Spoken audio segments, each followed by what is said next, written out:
Hello. My name is Luna. I'm 68 years old. And I've lived in Boulder, Colorado nearly all my life. I've weathered more winters than I can count. Ran a coffee shop on Pearl Street for over 3 decades.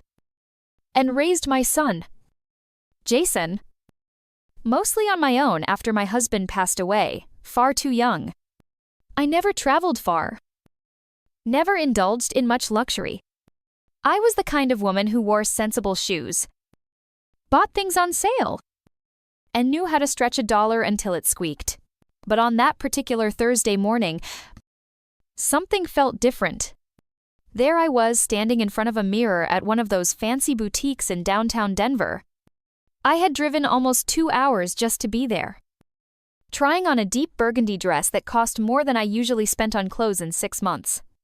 The fabric hugged places I'd spent years hiding under oversized sweaters and jeans. I barely recognized myself. "You look beautiful in that color," the young assistant said, gently adjusting the folds. "It makes your eyes pop." I nodded politely. I'm not sure how to take a compliment anymore. But somewhere, inside, I wanted to believe her. I wanted to believe I still had it in me to glow. After all, this wasn't just any day. I was buying this dress for my son's wedding. In 2 weeks, Jason would marry Emily Prescott, a lovely, polished young woman from a well-off family in Austin, Texas. Jason and I, well, let's just say our relationship has been complicated ever since college. He's built a life that feels like it exists on a different planet, one with catered dinners, country club brunches, and conversations about stocks I can't pronounce. I'm proud of him. Of course I am. But I'd be lying if I said the distance between us didn't hurt. Still, I wanted to show up that day with my head high. I wanted to look like someone who belonged, not to impress anyone, but to prove something to myself that I wasn't invisible, that I mattered. I had paid for most of the wedding, though Jason didn't know. It was something we'd arranged quietly through a wedding agency. They thought Emily's parents were footing the bill. That was fine by me. Jason's pride wouldn't let him accept help from his small-town mom, as he once called me. I didn't mind staying in the background as long as I could witness my only child step into his new life. So I bought the dress, and as I stepped out of that boutique, Berg in hand, heels clicking on the sidewalk like punctuation, I told myself this would be a good thing. That it didn't matter how distant Jason had become, or how invisible I often felt in his world. I told myself, "You're his mother. Of course you'll be there." But sometimes, the heart believes things it desperately wants to be true. The morning of the wedding was clear and golden. The kind of late September day that made Boulder feel like heaven pressed up against the Rockies. I woke up before the sun, took a long shower, curled my still thick silver hair, and put on the burgundy dress I had bought in Denver, a pair of low heels, a touch of rose lipstick, and the envelope with the honeymoon gift carefully placed in my clutch completed the look. I wanted to be early. I didn't want to rush. I didn't want to miss a second. The Aspen Lodge was breathtaking. It sat up on a ridge, surrounded by golden aspens and whispering pines. Fancy cars lined the parking lot, shiny Teslas, black Escaladas, even a Rolls-Royce. My old Subaru looked like a misplaced memory among them. Still, I held my head high. Inside the lobby, there was laughter, soft jazz, the scent of eucalyptus and white roses. Guests mingled in perfectly tailored suits and pastel gowns. I scanned the room, searching for someone familiar. Most faces were strangers. And then Grandma Chloe came rushing toward me in a light blue bridesmaid dress. At 23, she looked just like Jason had at her age, same smile. Zame sparkle. She hugged me tight.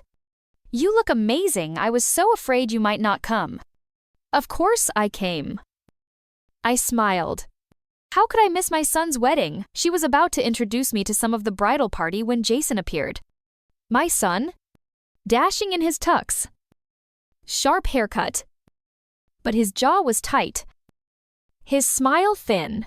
Mom, he said. Flat and clipped. As if he wasn't sure I was real. What are you doing here? My heart stumbled. I came to your wedding. Of course I did. He glanced around quickly. Come with me. Please. He took me by the elbow and led me down a quiet hallway near the reception hall. His grip was firm? Not violent, but firm enough to make his intentions clear. Mom, he began, looking anywhere but at me. I thought we'd talked about this. You're not on the guest list. I stared at him, confused. We didn't talk. We haven't spoken in weeks. Jason, what do you mean I'm not on the list? I'm your mother. He ran a hand through his hair, exasperated. This is an elite event. Mom, Emily's parents are here. And their guests. I just don't think you'd feel comfortable. He didn't say the word. But I heard it anyway, embarrassing. You're ashamed of me. I whispered. Not a question, just truth. No. I just look. Emily really wanted everything to be perfect. And I didn't want to cause tension. I looked at him. Steady now. So you excluded your mother? The one who paid for your perfect day? He flinched. They don't know that. Please. Just go? We'll have dinner later. Okay, I took a breath. Lifted my chin. Whatever you say. Jason, congratulations. And I walked out. Heels clicking against polished wood. The envelope still untouched in my hand. The drive back to Boulder felt like floating through a fog I couldn't shake. The sun still shone. Traffic lights blinked as usual. And the world moved forward utterly indifferent to the fact that my heart had just been shattered in a hotel hallway. I pulled into my driveway. The white picket fence framing my little one-story home just as it had for decades. I sat in the car for a long moment, clutching the steering wheel, like it might explain something to me. How had we ended up here, Jason and I? At what point had I become a problem he needed to solve? When I finally stepped into the house, the silence felt heavier than usual. The photos on the mantel greeted me like ghosts. Jason as a toddler grinning in a Superman costume. Jason at high school graduation. Jason with his father. Daniel. On that beach trip to Monterey when he was 8. Daniel would have known what to do. He was calm. The kind of man who could look at a mess and say, all right, let's clean it up. But Daniel had been gone for 20 years. Taken by a heart attack at 49. Leaving me with a teenager and a coffee shop and a mortgage I wasn't sure I could handle. But I did. I handled it all. I built that coffee shop from a corner booth and a second-hand espresso machine into one of the most beloved places in downtown Boulder. I sent Jason to college without a cent of student debt. I helped him with his first apartment deposit. Paid legal fees during his messy divorce. Covered Chloe's private school when he couldn't swing it. I never asked for anything back. I never wanted praise. Just a seat at the table. I walked into the kitchen. Placed the untouched wedding envelope on the counter. My fingers brushed against the edge. Feeling its weight, $10. Ling. Meant as a honeymoon gift. Meant as a symbol of love and pride. Now it just felt foolish. I made tea. Though I didn't drink it. I stood by the window, staring out at my maple tree, turning gold. Wondering if it even remembered the child who once climbed it 1,000 times. I wanted to cry. But the tears wouldn't come. What did that say about me that the well had dried, or that I was simply too tired to mourn a son who had already let go? You raise them with bedtime stories and scraped knees and peanut butter sandwiches. You build your life around them. And then one day, they build a life that no longer includes you. Maybe that's how it's supposed to go. But somehow, deep in my bones, I knew this wasn't right. It wasn't just growing apart. It was rejection. Deliberate. Cold. Final. And in that silence, as the tea went cold on the counter, something inside me quietly, firmly snapped. I didn't sleep that night. I sat in the living room with the lights off. The envelope still untouched beside me, as if it had something left to say. The minutes turned into hours while my mind circled the same thought over and over. He didn't forget to invite me. He chose not to. At 2:17 a.m., I stood up, walked to the kitchen, and opened my laptop. I pulled up my email there. It was the full expense breakdown from Brightleaf Events. The floral arrangements, the venue, the live jazz band, the champagne fountain, the 5-tier wedding cake, and the honeymoon in Italy, all booked under my name. Paid from my account. 76. 840. And every dollar signed in silence. I stared at the screen for a long time. Then picked up the phone. Coastal Western Bank. 24-hour service. This is Dana. How may I assist you? My name is Luna Hartley. I said. My voice was calm. Almost detached. I need to cancel all pending wedding-related payments scheduled from my account, ending in 7,729. There was a pause. Just a moment. Mom, yes. I see several transactions marked for authorization starting at 10 a.m. This morning. I want them stopped. Immediately. And I'd like the funds redirected into a new trust. Of course. And may I ask the purpose of the trust, yes? I said, glancing at a photo of Chloe on the bookshelf, grinning in her cap and gown. It's for my granddaughter. Her education. Her future. I gave the instructions slowly. Clearly. Dana's voice never wavered. Though I imagined she was sitting a little straighter in her chair. I wasn't crying. I wasn't angry. I was simply done. The next call was harder. Carrie, the planner from Brightleaf Events, answered on the third ring. Luna, is everything okay? The ceremony is today. I'm canceling all services. I said, the payments are being stopped. Please notify all vendors. There was stunned silence. Then nervous laughter. Wait, what? I'm not joking. Carrie. The groom asked me to leave the wedding yesterday. Said I didn't belong. Oh my God. She whispered.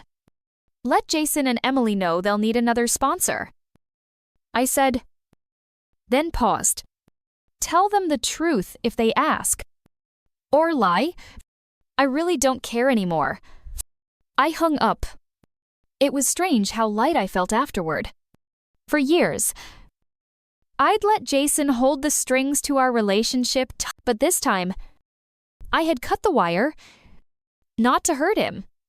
To save myself, I had spent decades giving love with no conditions. No recognition. But love should never require invisibility. And maybe, just maybe, this wasn't the end of anything. Maybe it was the beginning of me. 2 days after the canceled wedding, I received a knock on the door, not a call. Not a text. An actual knock. Like people used to do when they meant something. It was Chloe. Her cheeks were blotchy. Mascara smudged under her eyes. Still in the same bridesmaid dress. Now wrinkled and stained with tears. She didn't say anything at first, just looked at me with those wide hazel eyes that carried the same kind of ache I used to see in her father's face when he was small, and couldn't say what hurt. "I'm sorry," she whispered. I opened the door. And without hesitation, she collapsed into my arms. We sat on the old couch, the afternoon sun pooling across the floor. She told me everything. About the confusion when vendors started packing up, the whispers that spread like wildfire through the guests. Jason tried to cover it up, blaming technical issues. But someone eventually told the truth. She said Emily was humiliated, her parents furious. The wedding dinner turned into an argument. Champagne glasses left untouched. "But I didn't come to talk about them," she said, reaching into her bag. "I came to talk about you." She pulled out a folded piece of notebook paper lined, smudged, written in her loopy handwriting. She handed it to me and looked away. "I wrote it before the wedding," she said. "Before everything." I unfolded it slowly. "Dear Grandma, I don't say it enough, but I see you. I see how much you've given, even when no one thanked you. I see how you shrink yourself in rooms that don't deserve you. I see how you love loudly in silence. When I was little, you packed my lunch every day with little notes that said things like, 'You shine bright,' or 'Be proud of your kind heart.' I still have some of them in a box under my bed. And now I'm about to graduate college because of you. I'm here because of you. I don't know what's going on between you and Dad. I don't understand the distance, the walls. But I do know this. I will never be ashamed of you. You are the strongest person I know. You once told me that love means showing up even when no one claps for you. So here I am, clapping. Loud. Forever. Love. Chloe." By the time I looked up, my eyes were wet. Chloe was crying too. "I wanted you there more than anyone," she whispered. I didn't know he'd do that." I reached over, touched her cheek. "You're here now," I said. "That's enough." And in that moment, something shifted. Not the past, not the pain, but something else. The feeling that maybe I wasn't entirely alone in the world. That maybe love, real love, had finally found its way back. 3 days after Chloe's visit, I received a formal envelope in the mail. Heavy paper. Gold trim. My name embossed in cursive across the front. No return address. But I didn't need one. I knew who it was from. Inside was a handwritten note from Jason. "Just 3 short lines, Mom. I didn't know about the payments. I'm sorry. Please cash this." Jason tucked behind it was a check for $76.840, the full amount I had paid for the wedding. I stared at it for a long time, fingers trembling slightly. My name was written in his familiar, sharp scrawl. The ink still fresh. The amount so precise, so cold. And for a moment, I almost laughed. As if money could erase what had happened. As if a piece of paper could replace a mother's place at her son's wedding. I folded the check in half and placed it gently inside my old recipe box, the one Daniel had carved our initials into back in 1982. That box held more than flower-covered cards and cookie secrets. It held memories. Firsts. Failures. Forgiveness. I figured the check could rest there too. As part of the story. Later that afternoon, I drove to the cafe. It was a place I hadn't visited in months, not since I'd handed the keys to a young couple full of ambition and oat milk ideas. But I needed to be there again. I needed the smell of roasted beans. The squeak of the old stool by the corner window. The clatter of a community built one cup at a time. To my surprise, it looked just as I remembered. Even better, a chalkboard sign out front read, "Welcome home. Luna. The seat by the window's still yours." I stepped inside, and the staff greeted me like a local legend. I was, in some ways, not because I brewed the best coffee, but because I had built a place where people felt seen, where they came to celebrate promotions, cry through breakups, write novels, meet future spouses. And maybe it was time I remembered that part of myself. I ordered my usual medium roast, splash of cream, cinnamon on top, and sat by the window, notebook in hand. The afternoon sun poured in like honey, warming my face. For the first time in weeks, I felt still, grounded, whole. That night, I didn't cry. I didn't check my phone for messages from Jason. I didn't replay the moment he told me I wasn't invited. Instead, I began making plans. Not for revenge, not for reconciliation, but for something I hadn't truly considered in years, a life of my own, not built around others, not waiting on love that refused to return, but a life designed with care, with joy, with unapologetic courage. Because healing doesn't always look like a hug and a perfect ending. Sometimes it looks like not cashing the check. That following week, something shifted in me quietly at first. Like the first warm breeze before spring. I stopped waiting for an apology that might never come. I stopped checking my phone. I even stopped rereading Chloe's letter. Not because it meant any less, but because I had memorized every word of it. Instead, I turned inward towards something I hadn't done in a long time. I started asking myself what I wanted. It started small. I signed up for a pottery class at the Boulder Arts Center Tuesday nights. 3 hours. No experience needed. My hands, which had once only known bills and coffee mugs and the routine of motherhood, started shaping wet clay into something uncertain and beautiful. I also pulled out a journal I hadn't touched in years.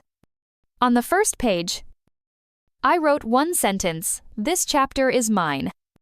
Every morning, I wrote a paragraph or two. Not about Jason, not about the hurt, but about moments that sparked joy, the way the neighbor's golden retriever wagged her whole body when I walked by, the smell of cinnamon rolls from the bakery on 19th Street, the laughter of college kids outside my window at dusk. Life, in its tiny acts of offering. And then, one day, I did something bold. I booked a solo trip to Taos, New Mexico. Just me. 3 nights. A small adobe casita. A place I'd always wanted to visit but never found time for. I didn't ask anyone's permission. I didn't explain. I just went. I hiked through red canyons and listened to the wind whistle secrets through the brush. I ate enchiladas, so spicy they brought tears to my eyes. And I laughed alone. At my table, with no one to impress. I bought a silver cuff from a local artisan and wore it like armor. But it was one morning, on the edge of a mesa, wrapped in a wool shawl and sipping black coffee from a tin cup, that it truly hit me. For the first time in decades, I didn't feel like someone's mother, or someone's employee, or someone's background.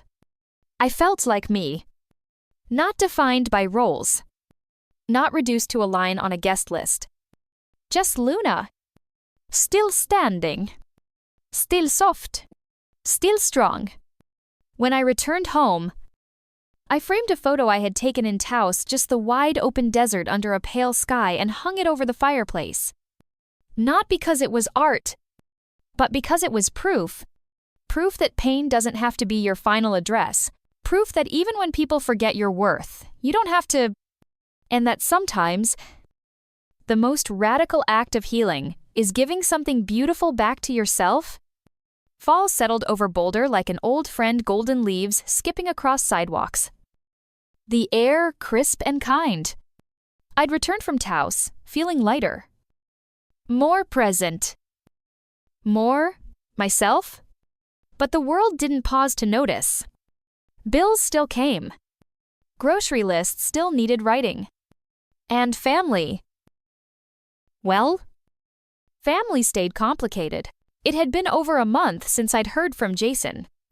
Chloe texted often photos of her dorm life. A silly selfie wearing the silver cuff I gave her. Updates on her creative writing class. But for my son's silence. Then one Friday afternoon, I opened the mailbox to find a small ivory envelope tucked among catalogs and credit card offers. My name was printed in careful block letters. No return address. I opened it slowly. Heart already bracing. Inside was a simple card. Emily and Jason proudly announced the birth of their daughter, Ella Grace. Born the 12th of October. 6/8/8. She is perfect. No nachi. No apology. No mention of the wedding. Just a clean, beautiful announcement as if nothing had ever happened. I sat down on the front steps, the card still in my hand. For a long while, I watched the wind tease leaves across the driveway. My granddaughter had been born. My flesh and blood, a new beginning I hadn't been invited to witness. And yet, I wasn't angry. I wasn't even surprised. What I felt, more than anything, was grief.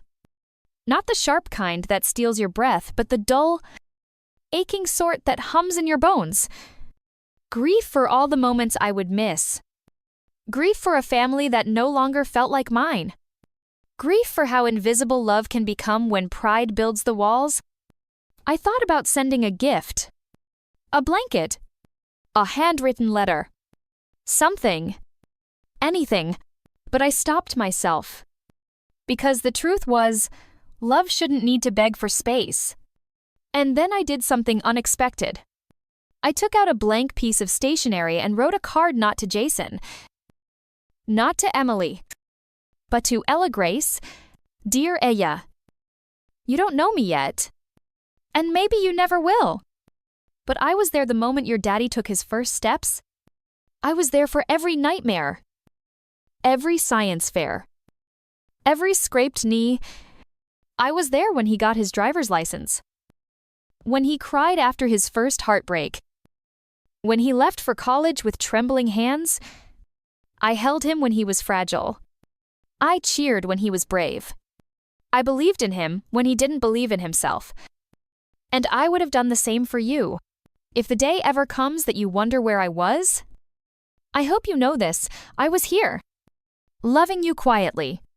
From afar. Always. Luna, I sealed it. Not with the intent to send it, but to remember that love, real love, doesn't vanish, even when it has nowhere to go. The first real snow came in late November. Thick, silent, and soft coating the sidewalks like powdered sugar, muffling the sounds of a world too busy to notice heartbreak. I stood by the window in my small cottage, watching the snow fall. When I realized something strange, I didn't feel bitter anymore. Not toward Jason. Not toward Emily. Not even toward the version of myself who had stayed quiet too long. The grief had softened, not disappeared, but settled in like an old coat. Familiar. Bearable. Maybe even useful. That morning, I opened the door to the spare room once filled with Jason's childhood posters and dusty memories and saw it with fresh eyes. Not as a monument to what was lost, but as space waiting for something new. So I cleared it out. Boxed the old trophies. Folded the high school jerseys. Stored the framed certificates in the attic. And then I painted the walls a shade called Wild Iris, a soft, defiant purple that whispered, "This is mine now." I filled it with books I'd been meaning to read. A vintage record player I found at a thrift store. A desk with a wide surface just begging for words. On the wall, I hung a photo of Taos of the Mesa under that endless blue sky. It wasn't just a room. It was a declaration. Of joy. Of reclamation. Of life after heartbreak. And then I started writing again. Not journal entries this time, but real pages. A story about a woman in her 60s who loses everything and somehow finds herself. It wasn't polished. It wasn't profound. But it was honest. And it was mine. One evening, as I sipped tea in that room, wrapped in a wool shawl and listening to Billie Holiday spin softly in the background, I looked around and smiled. This was the life I'd postponed for others. The art I never made because dinner needed cooking.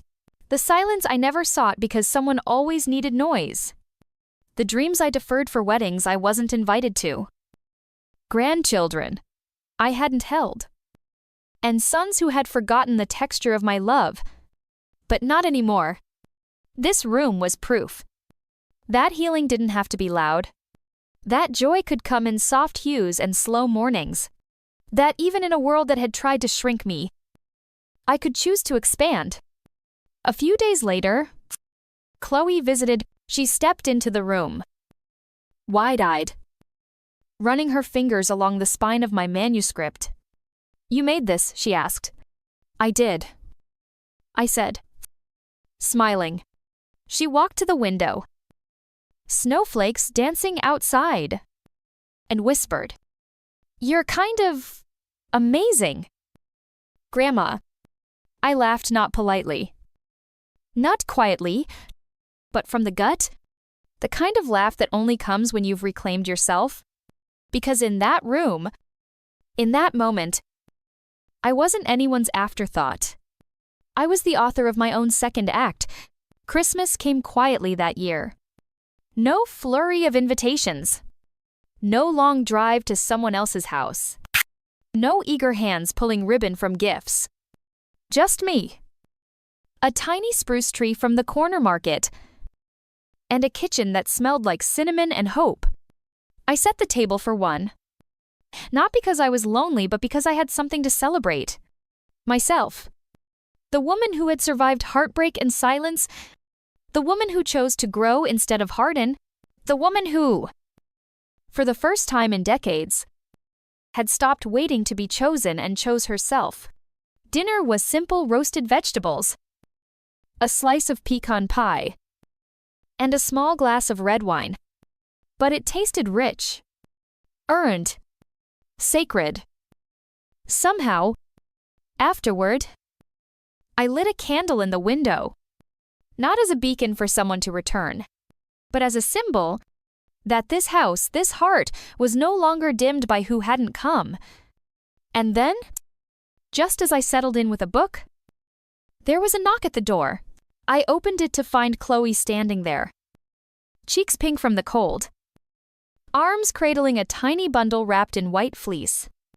"I brought someone who wanted to meet you," she whispered. And there she was, Ella Grace, my granddaughter. Tiny, blinking, making soft sounds that felt like music. Chloe stepped in and gently placed her in my arms. "Jason doesn't know I'm here," she said, voice trembling. But I couldn't let another day pass without this. I held Ella close, breathing in the newness of her. Her warmth seeped into me like sunlight through stained glass. I wrote her name in the card, I said softly. Even before I saw her, I knew I would love her. Chloe's eyes filled with tears. "She has your eyes," she said. We sat together for hours, talking, laughing, letting silence fall when it needed to. No blame. No agenda. Just presence. Just women. Generations apart. Bridging something broken with nothing more than love and courage. When it was time to go, Chloe turned at the door. "He'll come around," she said. I don't know when, but he will. And when he does, I hope you haven't closed the door. I looked at her. Then at Ella. Then back at the table, still set for one.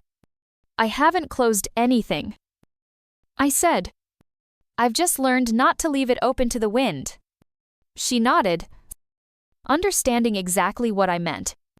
After they left, I sat back down. The house was quiet again, but this time, it felt full. Full of memory, full of meaning, full of me. So if you're listening to this story and wondering what to do with your own broken pieces, set the table anyway. Light the candle. Write the story. Because healing isn't a moment. It's 1,000 quiet choices. And sometimes, it all begins with loving yourself enough to stay seated at a table set for one Brevin and